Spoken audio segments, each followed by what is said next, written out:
Formula One announced its return from the summer break with a bang. A crazy race in Zandvoort saw Max Verstappen take his 9th win in a row, equaling the record held by Sebastian Vettel. Behind him, well, it all kicked off. Alonso finished second. Gasly finished fourth on the track, but got the final podium position because of a Perez speeding in the pit lane penalty. Let's take a look at how it finished then. Max Verstappen, Alonso, Gasly was the podium. Sergio Perez in fourth. Then in fifth, Carlos Sainz in the sole finishing Ferrari. Charles Leclerc retiring with floor damage. Lewis Hamilton in sixth. In seventh, Lando Norris. Eighth, Alex Albon in a Williams that looked quick at times today. In ninth, Oscar Piastri, and the second Alpine of Esteban Ocon in 10th. A great day to watch Formula One, whoever you support. I imagine a better day to be Autosport's F1 editor, because these are the days when, well, Matt, we get our money's worth out of you, but I'm sure we've kept you busy. So many storylines. However, that was a brilliant Grand Prix to watch earlier today. Let's start with the fan favourite, the home favourite. The party, I'm sure, is still going on behind you. You're at the circuit right now as we record this. Max Verstappen's race. It was a dry to wet to dry race. He had to manage safety car restarts. So much chaos going on around him, but he kept his head. 9th win in a row. It just looked like he had it all under control. How did you read it, Matt? Yeah, it was another near perfect drive as he's matched Vettel's win record. I think, he stayed out a lap longer on the slicks at the start. There's sort of spray pouring off slick tyres. They can't clear anything, and there's no mistakes. There was no turn one spin like his teammate, no clonking the pit wall, no pit lane speeding. So the execution was mega. If I could boil his race down to one bit, it's where Perez pits first, has a 14-second lead. Verstappen is up to 4 seconds a lap faster, brings it down to 4 seconds, and therefore gets the undercut preferential treatment and goes from there. He's so much faster than someone in the same car.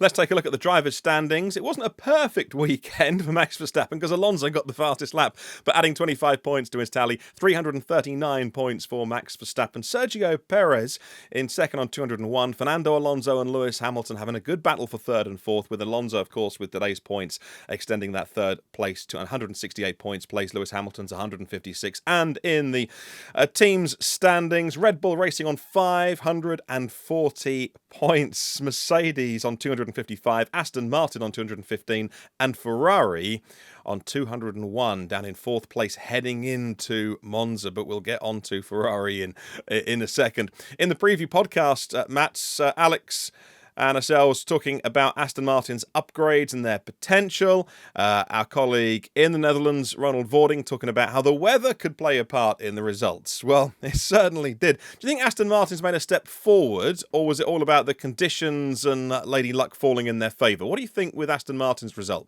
I'm going to say a step forward, so significant floor upgrades for this year, which is sort of almost a bit of, not reverse engineering, but reverse process. So instead of what they've learnt from this year informing next year's car, they've started work on next year's car and found loads of bits to add to this year's car. So that's a step forward they've taken. And Alonso, his ideal fastest lap, faster than anyone else, and his sort of top 10 fastest lap, so in average in terms of race pace, is right up there with Verstappen and Hamilton. So a significant step forward, but same old problem. It was only really seen on one side of the garage, but these conditions, bit of sort of a curveball. You'd expect Alonso to come up trumps with his experience and his racecraft. It was mega. Terrific result, 12th to 3rd for Pierre Gasly on the podium after that Perez penalty for speeding in the pit lane by less than 1 kilometre an hour. It was wet. Everyone was aquaplaning. Ultimately, the driver's at fault, but maybe we should cut Perez a break sometimes. And I've been a critic of Perez at times this year, but it seems particularly harsh in those conditions. But them's the rules. Gasly stayed within 5 seconds after the restart and got a podium. I mean, that Alpine team really needed a boost at Phillip after the news that they've had before the summer break. It seems like Alpine really needed this, Matt, to give themselves something to cheer. I don't know if they needed it. I think they've made their bed and they need to lie in it. This the sprint race podium and then a podium today, it doesn't show what they did was right by sort of forcing Otmar and Alan Permane into a position where they didn't agree with the team's direction.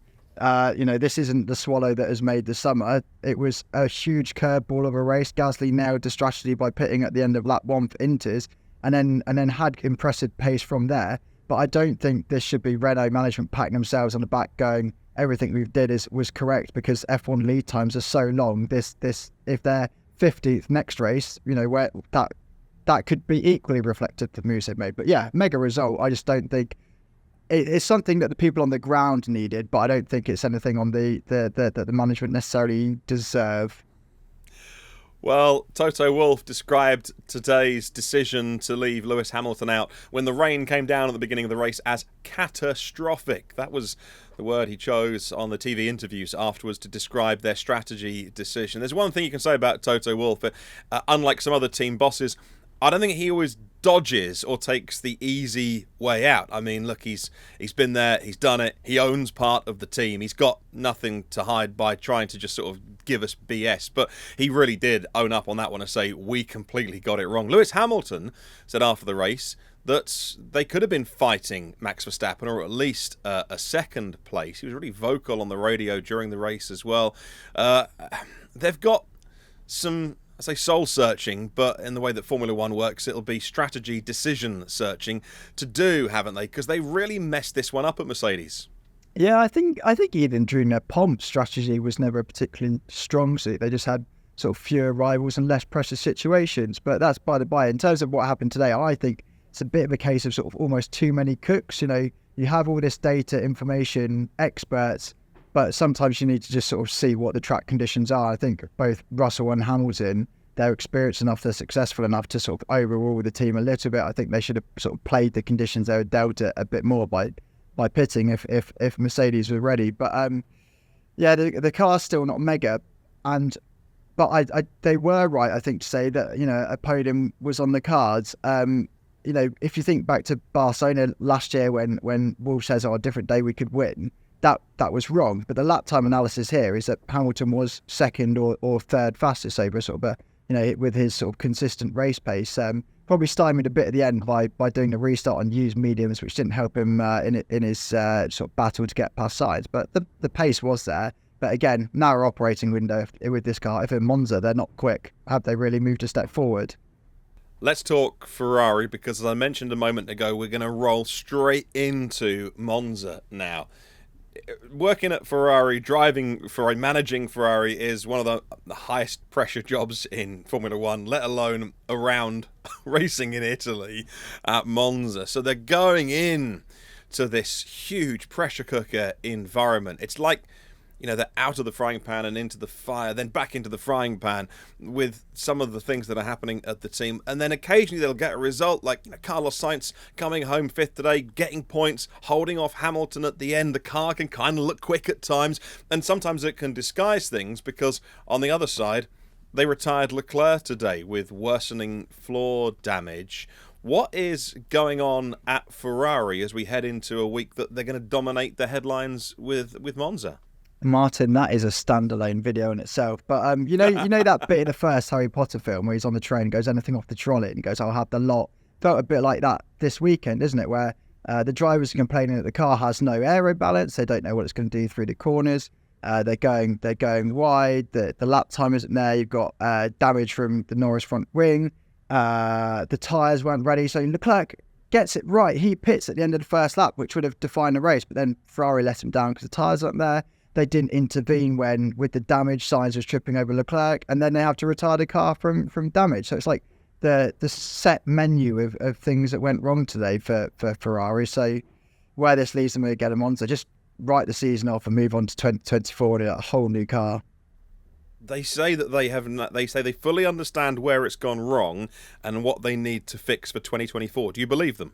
Yes, because their sort of engineering might and knowledge is a lot better than a sort of pesky little journalist. So I do believe them on that. They're just perhaps not showing it entirely at this stage. Like I know a few people who've been asking follow-up questions. Their idea that they understand it fully have been less than convinced. But it is probably at that stage of the season where they can say they understand next year's car better and they're not upgrading this one, so you're not seeing it. So they seem sort of slightly out of balance, those two statements. Well, Daniel Ricciardo will be setting off the scanners at airport security after having what he described as metal work. The picture was posted online of him in his hospital bed giving a tentative thumbs up. The thumb wasn't visible because it's all strapped up. So he's had the operation. I'm not sure Daniel Ricciardo goes through the security like you and I do. I think that private jet that all the Formula One drivers have ushers them down a separate lane every time. But either way, he wasn't in the car in the AlfaTauri. We hope Daniel Ricciardo gets better as quick as possible, possibly a Singapore return. Let's talk about Liam Lawson, drafted in at the last minute as a replacement, who acquitted himself exceptionally well. One practice session, wet, dry, odd conditions, amid all the chaos. One of the reasons I was sad to see them retire Leclerc, because it was obvious they did have damage, is it almost diminished that amazing battle that Liam Lawson had with Leclerc and eventually got the overtake done just before they retired the Ferrari, which I thought, oh, that's a shame, because it almost, in a way, kind of... I liked watching that battle, but all the chaos around him. He crossed the line in 13th place. How would you rate his first appearance in Formula One, at least in racing action? First of all, Martyn, my old nipple piercing never set off the airport security. So there you go. Sorry, Mum, if you're watching. I don't want to know. Well, he said, and I think he put it really nicely, like he experienced basically all of F1 had to offer today. So, you know, all the pit stop execution, the drying line, the downpour, the wheel-to-wheel battle, and the fact that he's brought the car home safe when obviously others didn't. You know, Sargent, albeit a rookie, is several races further along, and he had a nightmare weekend. For Lawson to be parachuting at deep end, barely any sim work, he acquitted himself really well. I think, obviously, the conditions being as he did keep it on the road may have helped disguise a pace differential that, you know, is obvious that limited experience to be parachuted into a different car. It was obviously going to be slower. I think the wet pace held that, but given how well he basically kept the car on the road, executes everything, just the pit release penalty, but that was a team error rather than his own. He did everything he needed to. So it's obviously it's sad that Ricciardo's out injured, but it's good that Lawson gets another shot at Monza to show what he can do again. First red flag for the Dutch Grand Prix in its history as the rain came down. 7 laps to go at the end. A couple of those behind the safety car with a restart on the intermediates. Did Formula One get that decision right today? I think so. It's because the FIA are playing everything by the book at the minute. So in terms of, you know, the full wet debate, I think they did get that correct. This is not about necessarily what the full wets can do, but visibility. And, you know, we're only a couple of months from Dylan Van Avertov being killed at Spa, so that's still fresh in the memory. The slight curiosity I had was them declaring it a rolling start so early, so the race director can basically go up until the cars are getting to the grid before deciding rolling start, whatever. But it was sort of, you know, 10 minutes to go. This is what we're doing. So that was a bit conservative, but I think until the mud guards come in or the full wets are developed. And I think it's still in the context of post-2021 and FIA doing some reputational damage. I think this was playing everything by the book. One thing I would note, though, is I think the downside to that is like when the Sargent shunt did happen, that was, in my mind, a safety car straight away. But there's, you know, seconds and seconds of delays before they're enforcing that, because I just think it's this caution to do everything right. But yeah, in the context, no, I think there's other things to complain about today that aren't the way the FIA handled the race. It feels like we've barely scratched the surface. There were so many talking points. So why don't you continue the conversation below in the comments? We'd love to see what you have to say about the Dutch Grand Prix today. Leave us a comment below and we'll join in with that conversation as well. If you haven't subscribed to the channel yet, make sure you do. Give us a like and a thumbs up so we know you like the videos that we make. We'll make more stuff just like this. Thanks for watching and we'll see you on the next one.